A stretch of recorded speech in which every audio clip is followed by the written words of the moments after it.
ديال مستنيو صافي marka muddo 15 daqiiqo imika lagu daayay magaalada soo kadhiga wad aragtaa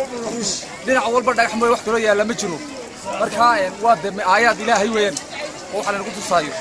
marka alxamdulillah rabbil caalamiin wax loo kale naga soo gaarin هذا بسم الله الرحمن الرحيم روب wanaagsan weeyaan alkii baan arag roobkan oo kale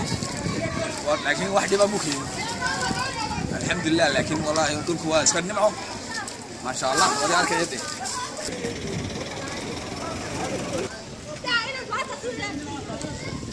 وبعد الحوله سوق قريب ولا